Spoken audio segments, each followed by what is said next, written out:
ಇವತ್ತು ಕರ್ನಾಟಕ ರಾಜ್ಯದಲ್ಲಿ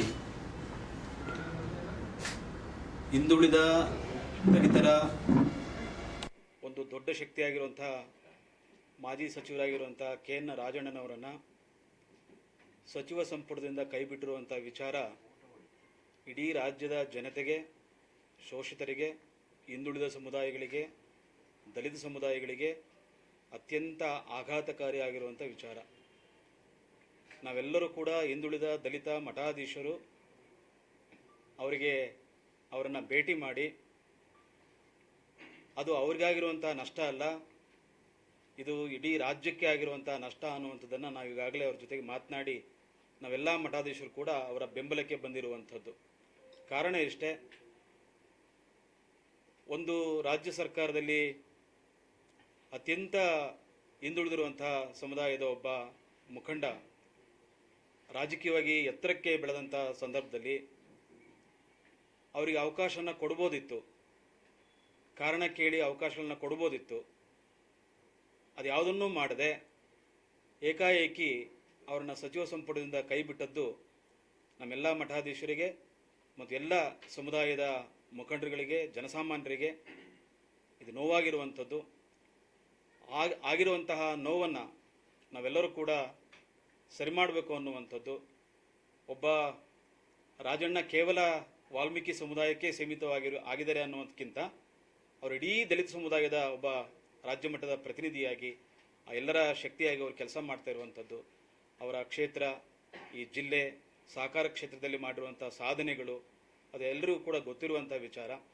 ಸೊ ಇದನ್ನು ಪಕ್ಷದ ಹೈಕಮಾಂಡ್ನವರು ಏನಿವತ್ತು ರಾಹುಲ್ ಗಾಂಧಿಯವರು, ಮಲ್ಲಿಕಾರ್ಜುನ ಖರ್ಗೆ ಅವರು, ಸನ್ಮಾನ್ಯ ಮುಖ್ಯಮಂತ್ರಿಗಳು ಎಲ್ಲರೂ ಕೂಡ ಈ ಒಂದು ವಿಚಾರವನ್ನು ಭಾಳ ಗಂಭೀರವಾಗಿ ತೆಗೆದುಕೊಂಡು ಅವರನ್ನು ಸಚಿವ ಸಂಪುಟಕ್ಕೆ ವಾಪಸ್ ಕರೆತರುವಂಥ, ಅವರನ್ನು ವಾಪಸ್ ಸೇರಿಸ್ಕೊಳ್ಳುವಂಥ ಒಂದು ಪ್ರಯತ್ನ ಆಗಲಿ ಅಂಥೇಳಿನೇ ಇವತ್ತೆಲ್ಲ ನಾವು ದಲಿತ ಹಿಂದುಳಿದ ಮಠಾಧೀಶರ ಒಕ್ಕೂಟ ಅವರ ಬೆಂಬಲಕ್ಕೆ ಬಂದಿರುವಂಥದ್ದು. ನಾವು ರಾಜಣ್ಣ ತಪ್ಪು ಮಾಡಿದರೆ ಏನು ತಪ್ಪು ಮಾಡಿದ್ದಾರೆ ಅಂಥೇಳಿ ಅವರು ಕೇಳಬೇಕಿತ್ತು, ಕಾಲಾವಕಾಶ ಕೊಡಬೇಕಿತ್ತು. ಕಾಲಾವಕಾಶನೇ ಕೊಟ್ಟಿಲ್ಲ. ಒಂದು ಆತುರದ ತೀರ್ಮಾನ ಎಷ್ಟು ದೊಡ್ಡ ಸಮಸ್ಯೆ ಮಾಡಿದೆ ಅಂತ ಹೇಳಿದ್ರೆ, ಇಡೀ ರಾಜ್ಯದ ಜನರು ಇವತ್ತು ಕೇವಲ ವಾಲ್ಮೀಕಿ ಸಮುದಾಯ ಅಷ್ಟೇ ಅಲ್ಲ, ಎಲ್ಲ ಹಿಂದುಳಿದ ಸಮುದಾಯಗಳು, ದಲಿತ ಸಮುದಾಯಗಳು, ಬಡವರು ಎಲ್ಲರೂ ಕೂಡ ಇದೊಂದು ಆಘಾತವನ್ನು, ಆ ರೀತಿಯ ಒಂದು ಸಂಕಷ್ಟವನ್ನು ನೋಡಿ ಎಲ್ಲರೂ ಕೂಡ ಗಾಬರಿಯಾಗಿದೆ ಹಾಗೆ ಅಂತೇಳಿ. ಸೊ ಅದಕ್ಕೆ ಹೈಕಮಾಂಡ್ನವರು, ರಾಜಣ್ಣವರು ಏನು ಮಾತನಾಡಿದ್ದಾರೆ ಅದನ್ನು ಕೂಲಂಕುಷವಾಗಿ ಅವರು ಚರ್ಚೆ ಮಾಡಿ ಆ ಮೂಲಕವಾಗಿ ಅವರಿಗೆ ಸರಿ ಮಾಡಿಕೊಳ್ಳುವಂಥ ಪ್ರಯತ್ನ ಆಗಬೇಕು. ಮತ್ತು ಅವ್ರನ್ನ ಸಂಪುಟಕ್ಕೆ ಸೇರಿಕೊಳ್ಳೋದ್ರ ಮೂಲಕ ಆ ಸಮುದಾಯಗಳ ನ್ಯಾಯವನ್ನು ಕೊಡಬೇಕು ಹಾಗೆ ಅಂತೇಳಿ ನಾವು ಪಕ್ಷದ ಹೈಕಮಾಂಡ್ಗೆ ಹೇಳಲಿಕ್ಕೆ ಬಯಸ್ತೀವಿ.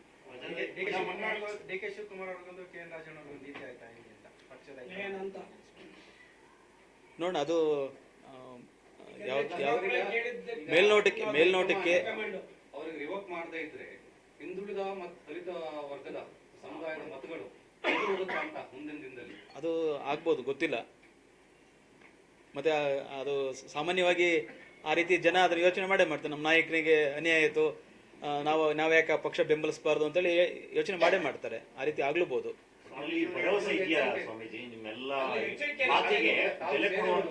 ನಾವು ನಮ್ಮ ಪ್ರಯತ್ನ ನಾವು ಮಾಡ್ತೀವಿ. ನಾವು ಹೈಕಮಾಂಡ್ಗೆ ಒಂದು ಎಚ್ಚರಿಕೆಯನ್ನು ಹೇಳ್ತೀವಿ. ನಾವೆಲ್ಲರೂ ಕೂಡ ಈ ಆಗಿರುವಂಥ ವಿದ್ಯಮಾನಗಳನ್ನ ಅವ್ರ ಗಮನಕ್ಕೆ ತರ್ತೀವಿ. ಅವರು ಸರಿ ಮಾಡುವಂಥ ಭರವಸೆ ನಮಗಿದೆ. ಅವರು ಸರಿ ಮಾಡಲಿ ಅನ್ನುವಂಥದ್ದೇ ನಮ್ಮ ಎಲ್ಲರ ಆಶಯ.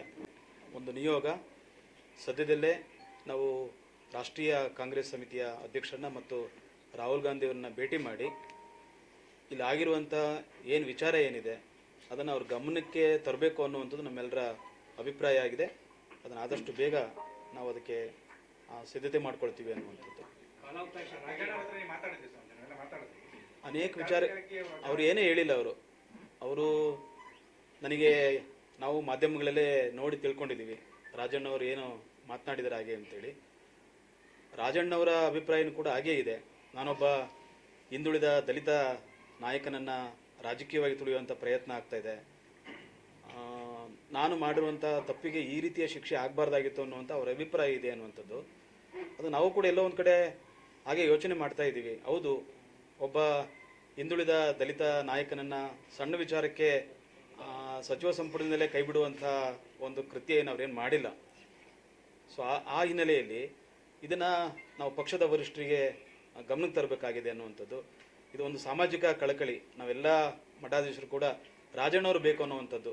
ರಾಜಣ್ಣ ರಾಜಕೀಯದಲ್ಲಿ ಇರಬೇಕು, ಈ ಸಮುದಾಯಗಳು ಇನ್ನೂ ಕೂಡ ಅವ್ರು ಕೆಲಸ ಮಾಡಬೇಕು, ಬಡವರ ಪರವಾಗಿ ಕೆಲಸ ಮಾಡಬೇಕು. ಅವರು ಅನೇಕ ವಿಚಾರಗಳನ್ನ ಇಟ್ಕೊಂಡು ನಾವಿವತ್ತು ಎಲ್ಲ ಮಠಾಧೀಶರು ಕೂಡ ಪಕ್ಷದ ವರಿಷ್ಠರನ್ನು ಭೇಟಿ ಮಾಡಲಿಕ್ಕೆ ನಾವು ಸಿದ್ಧತೆ ಮಾಡ್ಕೊಳ್ತೀವಿ.